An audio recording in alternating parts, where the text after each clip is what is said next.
first argument from fundamentalists that I'm going to address is this nonsense that atheists have no morals. Now, this is one of the more common arguments that I see on YouTube, and I'm absolutely sick of seeing it everywhere. It's this idea that without an objective standard of morality from God, anything is permissible. You know, those godless atheists can't be trusted, all that rubbish, you know. And in America you see this predominantly, you see this mistrust of atheists. I mean, it's very hard, I think, for an atheist to get into public office, to admit they have no faith.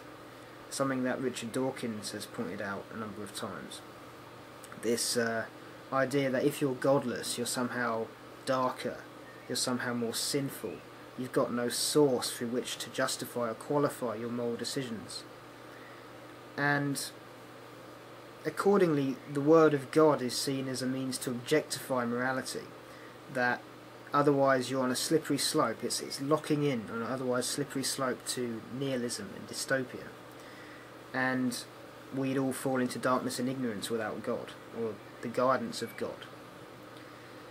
And to make it all the more convenient, those atheists which do behave morally, in fact in America atheists have happier marriages and they take up comparably less jail space, but even if they do act morally, or more morally, than Christians and born-again Christians, fundamentalists find a way around that, and they make an excuse and they say, oh well, they're just following a Christian tradition but they don't know it, so they're only acting morally because of the history of Christianity across the world. It's a logical trick, and here's why. Fundamentalists, Christians, theists, cherry pick all the things in the natural world which resemble social cooperation, sympathy, sentiment, cognition. These things are part of the natural world in various gradients, various places. They take them, they cherry pick, and they ascribe it all to God. And everything else in the natural world is just a medium of consumption, full of evil, full of darkness. There's no standard, it's just survival of the fittest. The natural world is a playground for morality. Sympathy and cooperation are abundant not just in humans, but across nature. Now, this idea that without an objective standard of morality from God that doesn't change, you cannot have a moral system. How many things do you do every day that you take for granted that you base on objective certainty? Take, for example, gravity. Now, if I was wandering across the edge of a cliff, I know not to veer over the edge, because I know that I'd fall to my death. How do I know that? Because gravity, we don't know a lot about gravity really. It's a very mysterious force. We don't have an objective certainty of what it is. And even if we knew what it is, we couldn't objectively prove it, because science is based on experimentation. It's based on observation and prediction.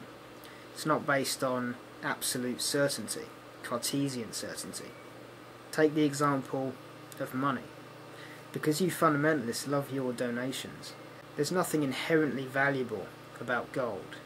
It's malleable, it doesn't tarnish, it has interesting optical properties, and it's shiny, and it's rare. But there's nothing objectively valuable about it. It's just another rare element that's formed in stars.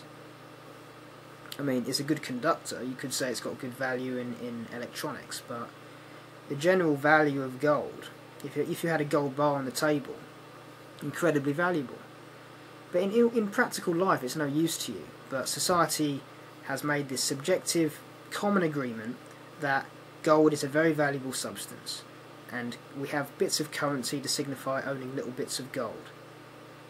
And yet, there's no objective standard that says it's valuable. So why don't any of us throw all our money away and just do whatever?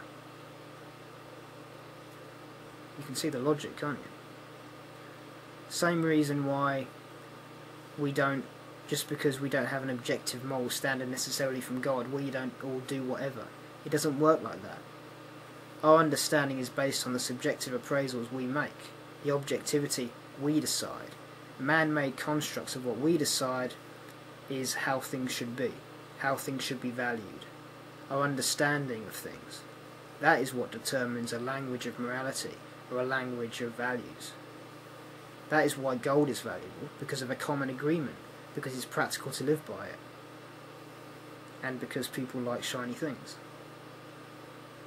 Just as morality is this commonly agreed set of standards based on how we understand as what works best for a human society.